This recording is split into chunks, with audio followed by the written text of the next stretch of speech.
Bachelor লাইফে কিভাবে shortcut করে আপনি খাওয়ার উপযোগী কোনো কিছু তৈরি করবেন সেই রেসিপিটা আজকে আপনাদেরকে দেখাবো। আমি এখানে নিয়েছি ফ্রিজ থেকে 2টা মাছের টুকরা, নিলাম একটু লবণ নিয়ে এগুলিকে ভালো করে মেখে ছেঁকে দিলাম।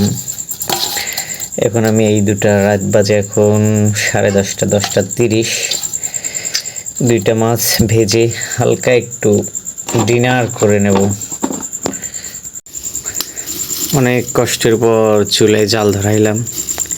চুলায় জাল প্রায় সম্পূর্ণ হয়ে গেছে। একটু হালকায় তেল দিয়ে নেব, গরম করে তেল দিয়ে নিলাম। মাছ দুটো এখন দিয়ে দেবো। ও মাই গড, ছমছম করে উঠছে মাছ। মাছ দিয়ে দিলাম।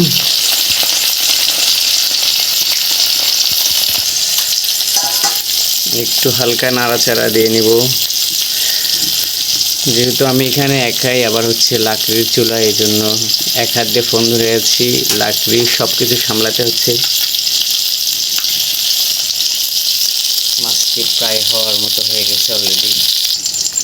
মাছটি এবারে একটু উপর পাশ করে দেব, দেখা যাক।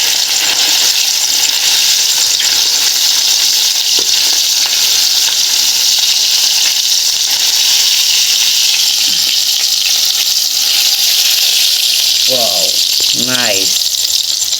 মাছটি প্রায় সম্পূর্ণ হতে যাচ্ছে। কি সুন্দর একটা মিটমিটি কালার চলে এসেছে, যেটা মাছ ভাজলে যে কালারটা হয় প্রায় সেটাই চলে এসেছে। অবশেষে কিন্তু দেখছেন আমার মাছ ভাজা কমপ্লিট হয়েছে। এখন আমি মাছ ভাজাটা দিয়ে ভাত খাবো। যেহেতু একটু আমার ঝোল তরকারি ছিল পূর্বের, সেটুকু আগেই নিয়েছি, এই জন্য সরি। তোমরা ভালোভাবে দেখতে পারতেছো না, যে ভাবতেছে অনেকেই ভাববে আবার যে মাছের ভিতরে, শুকনো মাছের ভিতরে ঝোল আসলো কীভাবে। আবার সাথে 2টা মরিচও ভেজে নিয়েছি, যেটা দিয়ে খুব সুন্দর করে গ্রাম অঞ্চলে মানুষ টেস্ট করে খায়, সেরকম খাওয়া দাওয়া হয়। Thank you so much.